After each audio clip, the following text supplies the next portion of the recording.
께서 왜 이스라엘 백성들에게 율법을 주셨다고 했습니까? 첫째는요, 하나님께서 이처럼 하나님의 말씀을 이스라엘 백성들에게 주신 이유는 첫째는 죄를 죄로 드러내기 위해서였고요. 둘째는 그들로 하여금 자신이 죄인임을 깨닫게 하시기 위해서였다라는 것이죠. 그래서 로마서 5장 20절에서 바울이 이렇게 말하고 있는 겁니다. 율법이 들어온 것은 범죄를 더하게 하려 함이라라는 것이죠.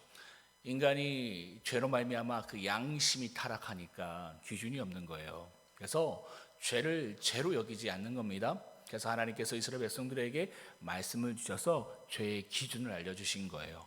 그것이 죄다라는 것을 말씀해 주셨다. 그렇기 때문에 네가 지금 그것을 행하기 때문에 너는 지금 죄 가운데 거한 죄인이다 라는 것을 알려주셨다라는 것이죠. 이처럼 하나님께서 하나님의 말씀 그 율법을 통해서 그들의 죄를 드러내시는 것은요, 그들을 정죄하시기 위해서가 아닙니다. 그들에게요, 은혜를 주시기 위해서였어요. 어떤 은혜입니까? 바로 구원의 은혜, 치유와 회복의 은혜였습니다. 예를 들어서 이런 겁니다. 여러분, 의사가요, 환자의 환부를 드러내는 이유는 무엇입니까? 환자가 그러한 질병에 걸려 있다라는 것을 여러분 정죄하기 위해서 의사가 그 환부를 드러내는 겁니까? 아니잖아요. 그 환자를 치유하기 위해서 환자가 감추고 있는 환부를 드러내는 겁니다. 마찬가지다라는 거예요. 하나님께서 말씀을 통해서 우리를 죄인됨을 드러내시고 하시는 이유가 그들의 죄를 정죄하시기 위해서가 아니라 그들에게 구원과 치유의 은혜를 주시기 위해서였다라는 것이죠. 그래서 바울은요, 20절 하반절의 말씀처럼 하나님의 말씀을 통해서 우리의 죄가 드러나면 드러날수록 은혜가 더욱 넘친다라고 말한 겁니다. 그러니 너희 죄가 말씀 앞에서 드러나는 것, 그것을 부끄러워하거나 불편해하지 말아라 라고 말하고 있는 겁니다.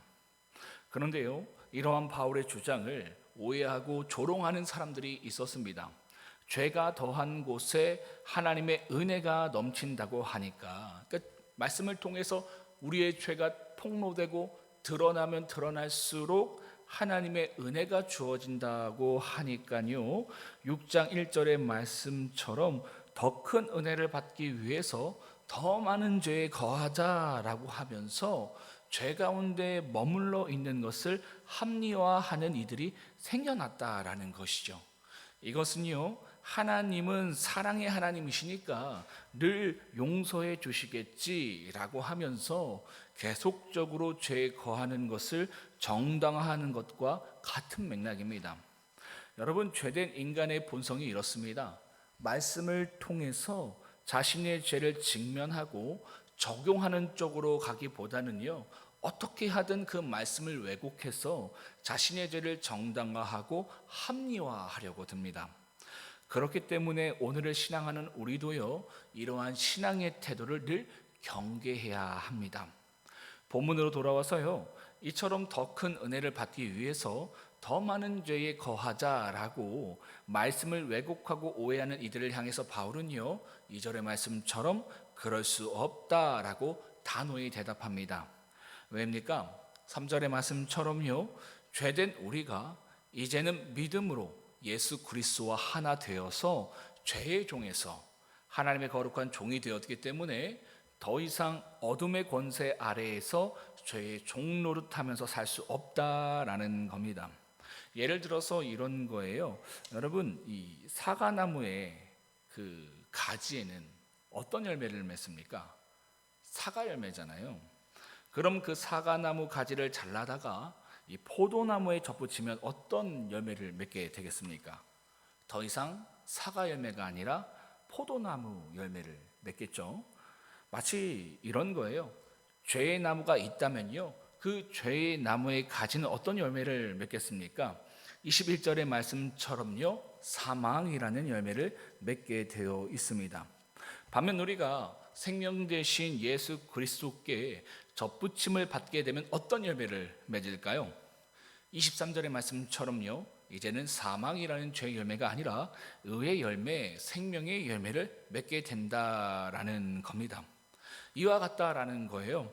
어둠의 권세 아래서 죄의 종으로 살았던 우리가 이제는 믿음으로 생명 되신 예수 그리스도와 하나 되었을 때에 우리에게 어떠한 변화가 일어나냐면요, 우리의 삶은 더 이상 죄의 열매가 아니라 의의 열매, 생명의 열매를 맺어가는 삶으로 변화된다라는 것이죠.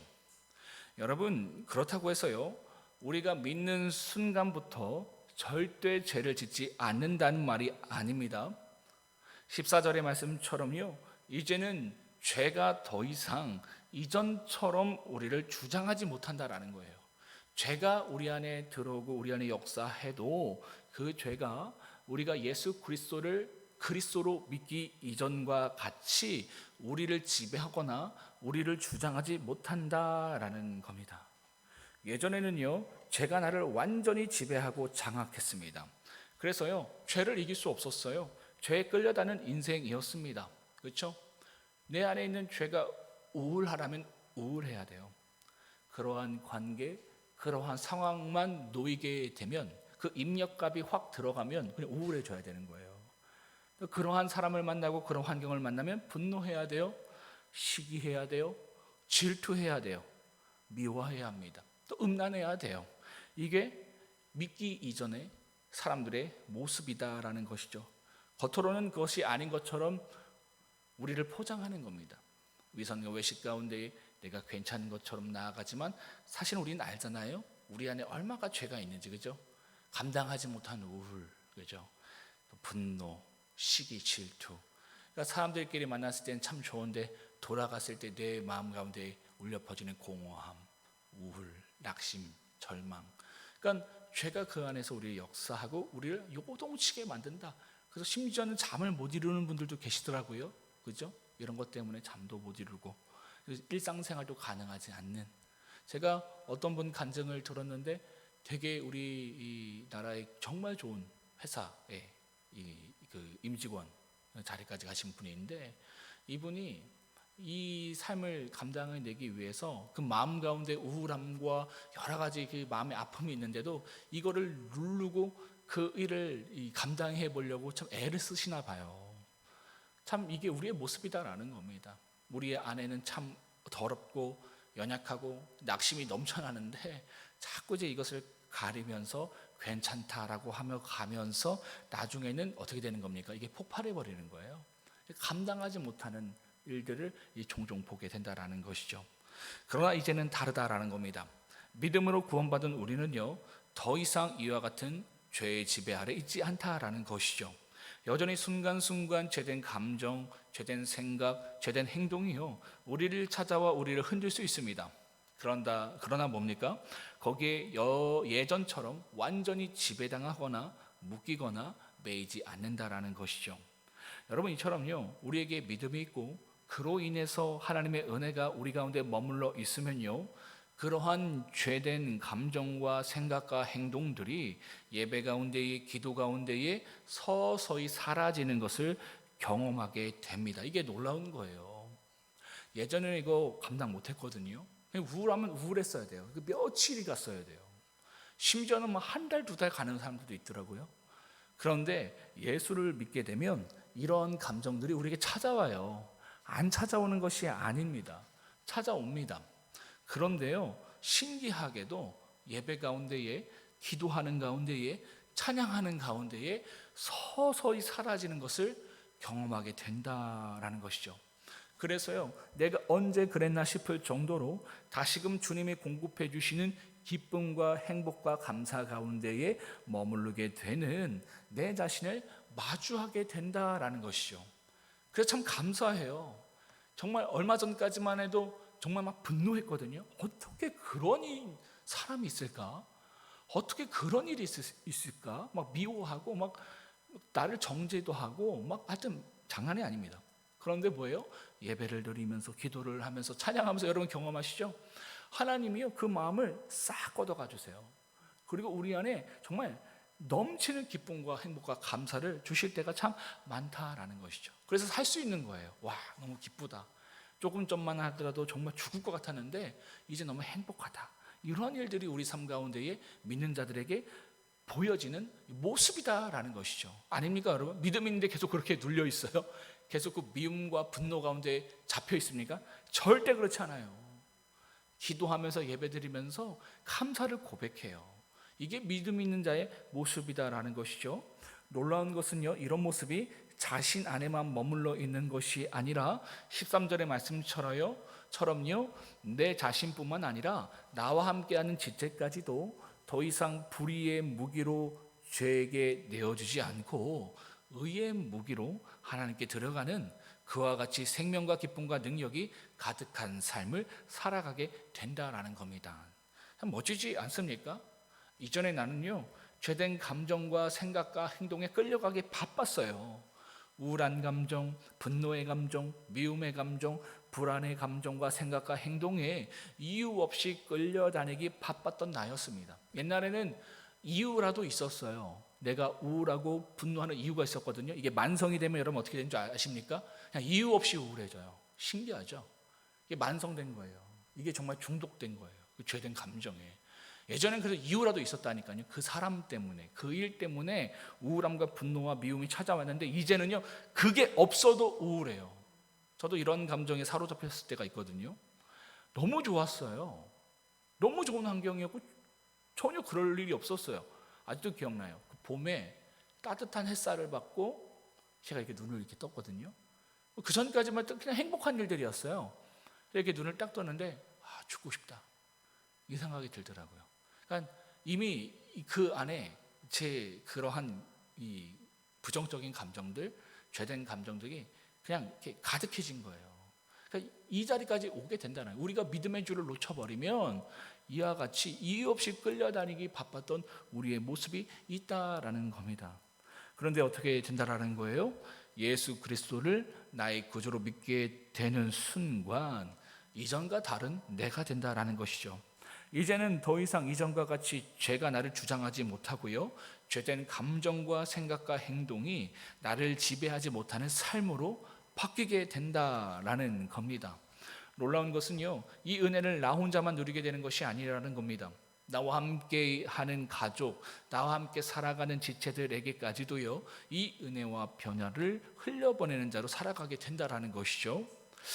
사랑하는 성도 여러분, 혹시요, 나는 믿는다라고 고백하면서도 여전히 죄된 감정과 생각과 행동에 끌려다니고 있지는 않으십니까? 예전과 다를 바 없이 분노와 불안, 음란과 미움, 질투와 절망 가운데에 쉽게 무너지고 있지는 않으신가요? 이러한 질문 앞에서 우리 자신을 정직하게 돌아보아야 합니다. 나는 정말 예수 그리스도를 나의 구주로 믿고 있는가? 여러분, 이러한 질문은요, 결코 우리를 정죄감에 빠뜨리는 것이 아닙니다. 오히려요, 우리를 다시 살리고 회복시키는 질문이다라는 것이죠. 말씀이 우리의 이러한 죄됨을 드러낸다고 했잖아요. 이것은 우리를 불편해하거나 우리에게 정죄감을 주기 위한 것이 아니라 의사가 환자를 그 환부를 드러내고 치유하는 것처럼 이와 같이 우리를 그러한 회복의 자리로 이끌어가는 질문이다라는 것이죠. 그러니까 우리가 교회를 다니고 종교 생활을 하거든요. 그러니까 신앙생활을 하는 게 아니에요. 그냥 종교 생활을 해요. 그러면서 나는 믿는다고 착각해요. 이렇게 예배드리고 봉사하고 헌금하면 내가 그것이 수십 년 되면 예수를 믿는다고 생각해요. 아닐 때가 많다라는 거예요. 아닌 경우가 많다라는 거예요. 이러한 말씀을 통해서 우리를 들여다보고 우리의 삶에서 맺어지는 열매들을 통해서 볼 때에 결코 우리가 예수를 믿을 수 없는 모습들이 너무나 많다라는 거예요. 그래서 이러한 내용을 통해서 여러분 질문해 보자라는 겁니다. 정말 나는 예수를 진정으로 믿고 있는가? 나의 구주로 믿고 있는가? 믿고 있다면 얼마큼 믿고 있는가? 이것을 우리는 늘 질문해 보아야 한다라는 겁니다. 왜입니까? 이러한 질문을 통해서 죄된 나 자신을 돌아보고요, 진정한 믿음의 방향을 향해 돌이킬 때에 오늘 말씀에서 약속하신 것처럼 죄의 권세를 이기고 생명과 능력 가운데에 거하는 삶의 변화가 우리에게 주어지고 시작되기 때문이다라는 것이죠. 바라기는요, 이와 같은 말씀을 통해서 오늘 하루 나를 정직하게 돌아보고 고민하면서 믿음의 방향을 향해 결단할 수 있는 그 은혜가 저와 여러분들에게 있기를 주님의 이름으로 축복합니다. 다 함께 로마서 6장을 함께 합독하도록 하겠습니다. 로마서 6장입니다. 함께 읽겠습니다. 시작. 그런즉 우리가 무슨 말을 하리요? 은혜를 더하게 하려고 죄에 거하겠느냐? 그럴 수 없느니라. 죄에 대하여 죽은 우리가 어찌 그 가운데 더 살리요? 무릇 그리스도 예수와 합하여 세례를 받은 우리는 그의 죽으심과 합하여 세례를 받은 줄을 알지 못하느냐? 그러므로 우리가 그의 죽으심과 합하여 세례를 받음으로 그와 함께 장사되었나니 이는 아버지의 영광으로 말미암아 그리스도를 죽은 자 가운데서 살리심과 같이 우리를 또한 새 생명 가운데서 행하게 하려 함이라. 만일 우리가 그의 죽으심과 같은 모양으로 연합한 자가 되었으면 또한 그의 부활과 같은 모양으로 연합한 자도 되리라. 우리가 알거니와 우리의 옛사람이 예수와 함께 십자가에 못 박힌 것은 죄의 몸이 죽어 다시는 우리가 죄에게 종노릇하지 아니하려 함이니 이는 죽은 자가 죄에서 벗어나 의롭다 하심을 얻었습니다. 만일 우리가 그리스도와 함께 죽으면 또한 그와 함께 살 줄을 믿노니 이는 그리스도께서 죽은 자 가운데서 살아나셨음에 다시 죽지 아니하시고 사망이 다시 그를 주장하지 못할 줄을 알미로다. 그가 죽으심은 죄에 대하여 단번에 죽으심이요 그가 살아계심은 하나님께 대하여 살아계심이니 이와 같이 너희도 너희 자신을 죄에 대하여는 죽은 자요 그리스도 안에서 하나님께 대하여는 살아 있는 자로 여길지어다. 그러므로 너희는 죄가 너희 죄를 몸을 지배하지 못하게 하여 몸의 사욕에 순종하지 말고 또한 너희 지체를 불의의 무기로 죄에게 내어주지 말고 오직 너희 자신을 죽은 자 가운데서 다시 살아난 자 같이 하나님께 드리며 너희 지체를 의의 무기로 하나님께 드리라. 죄가 우리를 주장하지 못하리니 이는 너희가 법 아래에 있지 아니하고 은혜 아래에 있음이라. 그런즉 어찌하리요? 우리가 법 아래에 있지 아니하고 은혜 아래에 있으니 죄를 지으리요? 그럴 수 없느니라. 너희 자신을 종으로 내주어 누구에게 순종하든지 그 순종함을 받는 자의 종이 되는 줄을 너희가 알지 못하느냐? 혹은 죄의 종으로 사망에 이르고 혹은 순종의 종으로 의에 이르느니라. 하나님께 감사하리로다. 너희가 본래 죄의 종이더니 너희에게 전하여 준 바 교훈의 본을 마음으로 순종하여 죄로부터 해방되어 의에게 종이 되었느니라. 너희 육신이 연약함으로 내가 사람의 예대로 말하노니 전에 너희가 너희 지체를 부정과 불법에 내주어 불법에 이른 것 같이 이제는 너희 지체를 의에게 종으로 내주어 거룩함에 이르라. 너희가 죄의 종이 되었을 때에는 의에 대하여 자루었느니라. 너희가 그때에 무슨 열매를 얻었느냐? 이제는 너희가 그 일을 부끄러워하나니 이는 그 마지막이 사망임이라. 그러나 이제는 너희가 죄로부터 해방되어 하나님께 종이 되어 거룩함에 이르는 열매를 맺었으니 그 마지막은 영생이라. 죄의 싹은 사망이요 하나님의 은사는 그리스도 예수 우리 주 안에 있는 영생이니라.